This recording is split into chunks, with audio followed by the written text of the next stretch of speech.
Everyone, this is Priya and welcome back to my channel go with law. तो एबी 19th का exam आप दोगे 24 ऑफ नवंबर को। 24 ऑफ नवंबर को अभी तक कोई डेट एक्सटेंड नहीं हुआ है। यही चांसेस है कि आपका जो एग्जाम है 24 ऑफ नवंबर को ही होगा। डेट पोस्टपोन होने की या एग्जाम्स को आगे बढ़ाने की कोई अभी तक मतलब एक होता है ना उम्मीद, वो नहीं है। तो वीडियो को हम स्टार्ट करेंगे। आज की वीडियो में हम बात करेंगे important cases of Indian polity, या फिर आप बोल सकते हैं important cases of Indian constitution.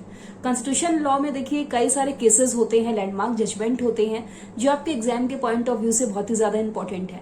लेकिन कई लोग मुझसे पूछते हैं कि मैम बीएनएस के ऊपर भी लैंडमार्क जजमेंट बताइए, आईपीसी के ऊपर बताइए, सीआरपीसी के ऊपर बताइए। तो देखिए मैं आपको बता दूं कि आईपीसी या बीएनएस हो या सीआरपीसी हो या बीएनएसएस हो या भारतीय साक्ष्य अधिनियम हो या फिर इंडियन एविडेंस एक्ट हो, ये सारे जो टॉपिक्स है, ये जो सारे सब्जेक्ट्स हैं, इनमें से केस लॉस बहुत चांसेस कम है कि एक दो केसेस आ जाए। तो ज्यादातर केसेस आते हैं कॉन्स्टिट्यूशनल लॉ से। ठीक है, तो फिर भी कई लोग मुझसे पूछ रहे हैं कि मैम बीएनएस का जो केसेस है वो बताइए, आईपीसी सीआरपीसी का बताइए। तो ठीक है, मैं कोशिश करूंगी कि मैं वीडियो ला पाऊं आप सभी के लिए, क्योंकि बहुत ज्यादा केसेस है नहीं वो सब सब्जेक्ट्स में से। वो सब सब्जेक्ट्स में से खाली आपको सेक्शंस वाले क्वेश्चंस पूछते हैं। आईपीसी हो गया, बीएसए हो गया, या सीआरपीसी हो गया, बीएनएसएस हो गया, सीपीसी हो गया। तो ये जो जितने भी सब्जेक्ट्स हैं ना, इसमें से आपको खाली डायरेक्ट क्वेश्चंस पूछते हैं, ज्यादातर डायरेक्ट क्वेश्चंस आती हैं। मोस्ट इंपॉर्टेंटली आपको ये बता दूं कि कभी कभार ऐसा होता है कि वो इलस्ट्रेशंस दे देते हैं, आपको एग्जांपल्स दे देते हैं, है ना। तो उसके ऊपर मैं सेपरेट वीडियो बना दूंगी। आज मैं आपको कुछ इंपॉर्टेंट केसेस बताऊंगी। तो आज के ये जो इंपॉर्टेंट केसेस है, ज्यादा नहीं है, 5 या 7 केसेस मैं डिस्कस करूंगी आज आप सभी के सामने। तो आप प्लीज इसे नोट डाउन कर लेना, और चैनल पर नए हैं तो प्लीज सब्सक्राइब करके बेल आइकन को प्रेस करिएगा ताकि यूजफुल वीडियोस के नोटिफिकेशंस आप सब तक पहुंच जाए। ठीक है, तो आइए हम स्टार्ट करेंगे आज का वीडियो। पहला जो केस है इंडियन कॉन्स्टिट्यूशन का, वो है रे बरूबरी का केस। इंपॉर्टेंट केस है रे बरूबरी का केस। ये जो केसेस मैं डिस्कस कर रही हूँ आज, ये रिलेटेड है प्रियम्बल से। तो आप मुझे थोड़ा बहुत बताइए कि क्या प्रियम्बल के बारे में आप क्या जानते हो? क्या प्रियम्बल कॉन्स्टिट्यूशन का पार्ट है? Whether preamble is a part of Indian constitution और not? Whether it can be amended और नॉट? क्या जो पार्लियामेंट है उनके पास इतनी पावर है कि वो जो प्रियम्बल है उसको अमेंड कर सकता है? तो रे बरूबरी के केस में यही हुआ। सुप्रीम कोर्ट ने ये कहा कि preamble is not the part of the Indian constitution. Preamble Indian constitution का पार्ट नहीं है, इसलिए कोई भी सब्सटेंटिव पावर नहीं है प्रियम्बल के पास। ठीक है, because of that it has no substantive power, specially preamble. दूसरा केस है गोलकनाथ का केस। गोलकनाथ का जो केस है ये भी जुड़ा हुआ है किससे? प्रियम्बल से। तो गोलकनाथ के केस में क्या हुआ, जो गोलकनाथ की जो फैमिली थी वो 500 एकड़ का लैंड ओन करे थे, उनकी खुद की जमीन थी 500 एकड़ की लैंड। ठीक है, लेकिन क्या हुआ, जो लैंड टेन्योर एक्ट है उन्होंने सिर्फ अलाउ किया उनको कि वो सिर्फ आधा से भी कम, यानी कि थोड़ा सा पोर्शन वो अपने पास रखेंगे, बाकी का जो पोर्शन है लैंड का, ठीक है, वो क्या करेंगे, गवर्नमेंट को दे देंगे। तो इस केस में क्या हुआ था, लैंड टेन्योर एक्ट को चैलेंज किया गया था। मैं एक बार रीड आउट करती हूँ, सुन लेना। इन this case the Golaknath family owned 500 acres of land, but the land tenure act allowed them to keep only a little portion of this 500 acres of land. Rest shall be taken by the government. In this case land tenure act was challenged. ठीक है, तो इस case में क्या हुआ था, देखिए ये अर्ग्यू हुआ था कि सिटीजन्स का जो आर्टिकल 19 के द्वारा जो राइट टू प्रॉपर्टी का जो राइट है उसका वायलेशन हो रहा है। ठीक है, it was argued the citizens have a fundamental right. Citizen के पास फंडामेंटल राइट है, राइट टू प्रॉपर्टी का, अंडर आर्टिकल 19। सो फिर क्वेश्चन उठा, कैन इट बी अमेंडेड? क्या इसको अमेंड किया जा सकता है? फिर क्या हुआ, parliament can not amend the fundamental rights of the citizens, ये कहा गया था। फिर आता है तीसरा और बहुत ज्यादा इंपॉर्टेंट केस। अगर आप किसी बच्चों को, लॉ का जो स्टूडेंट है, अगर आप उनसे नींद में भी पूछोगे ना, तभी वो बता देंगे इस केस का नाम। इस केस का नाम है Kesavananda Bharati versus state of Kerala. One of the most famous, one of the most important case of Indian constitution. तो ये आप सभी को पता होना ही चाहिए। ठीक है, तो इस केस में क्या होता है, देखिए शॉर्टली मैं आपको बता देता हूँ। You have to remember 3 points in this case specially. So 3 main points are, Supreme Court ने क्या कहा ये सुनिए।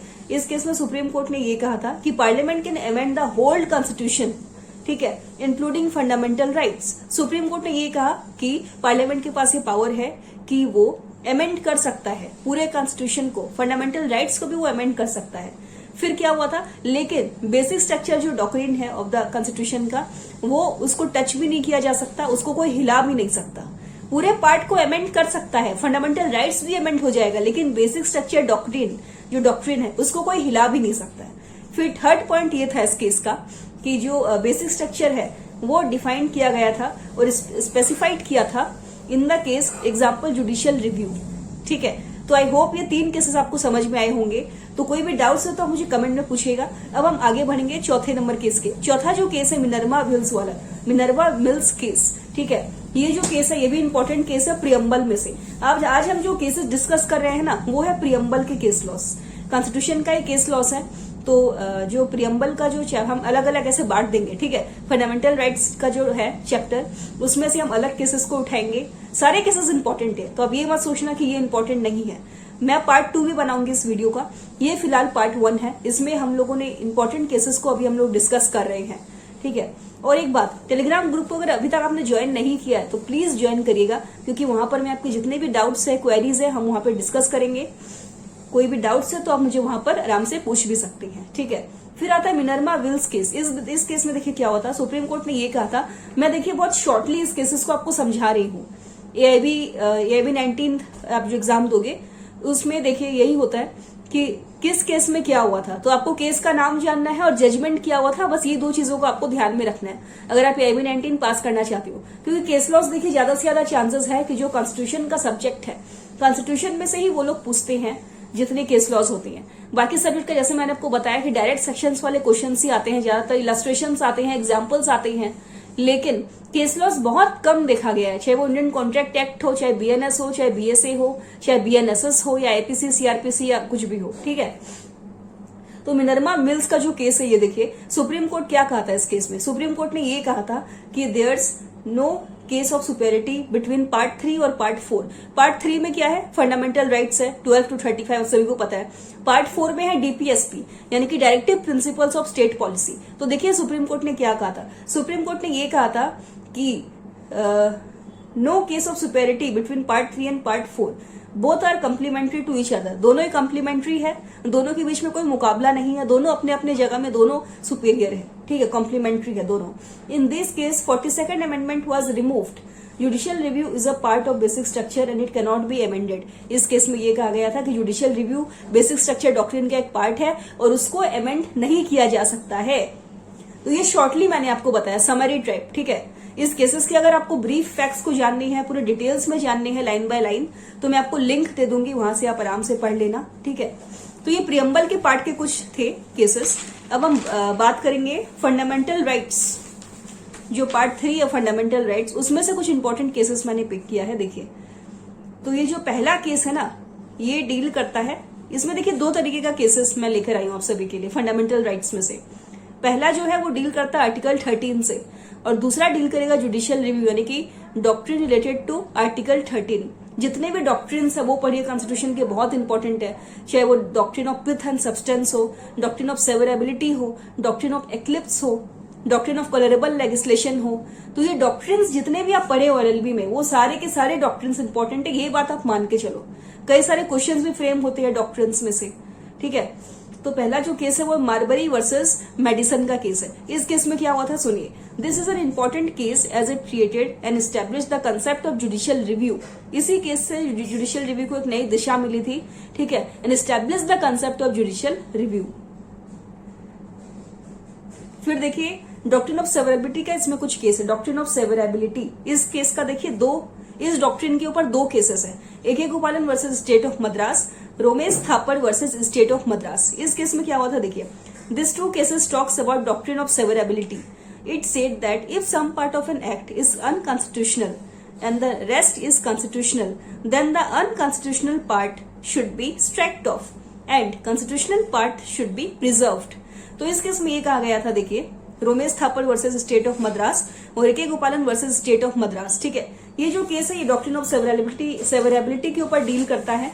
और इस केस में ये कहा गया था कि कोई एक्ट है, मान लीजिए, ठीक है, कोई ऐसा एक्ट है कॉन्स्टिट्यूशन में जो कि अनकॉन्स्टिट्यूशनल है, तो जो अनकॉन्स्टिट्यूशनल वाले पार्ट है उसको हटा देंगे और जो कॉन्स्टिट्यूशनल वाले पार्ट है उसको सिर्फ रखा जाएगा।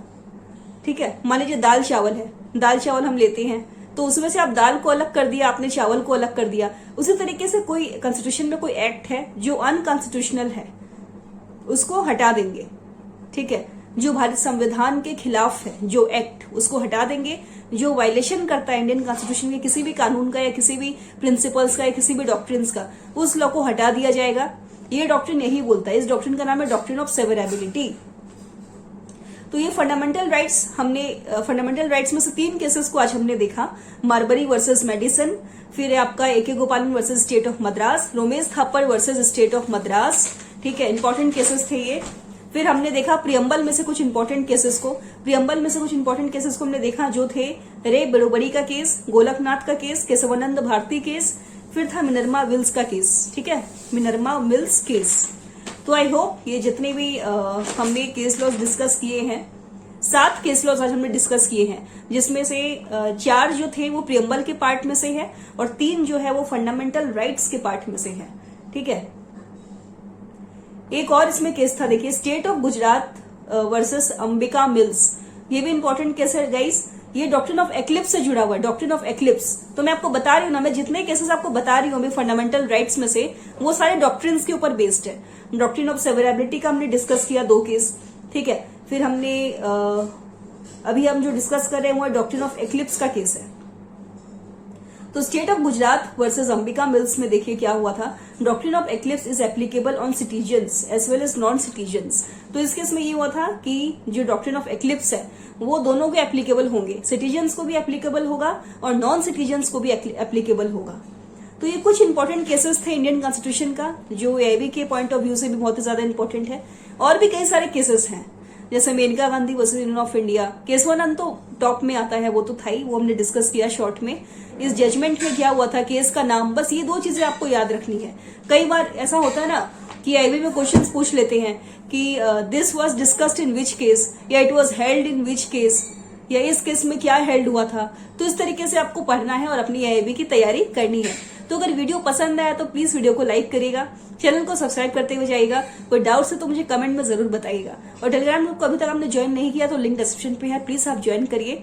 तो कोई भी अदर टॉपिक पे अगर वीडियोस चाहते हैं then do let me know. कुछ भी इंपॉर्टेंट बात करनी है आपको मेरे से रिगार्डिंग स्टडीज, रिगार्डिंग एआईबी और एनी लीगल क्वेरीज, कोई भी लीगल मैटर है, कोई भी फैमिली मैटर है, आप मुझे व्हाट्सएप पे मैसेज कर सकते हो। मेरा व्हाट्सएप का मैसेज का जो नंबर है, व्हाट्सएप नंबर, वो आपको डिस्क्रिप्शन पे मिल जाएगा। So I hope you guys are doing good. I wish you a very all the best for your AIB 19 exam. See you guys in the next video. Bye bye. Take care everyone. Good night.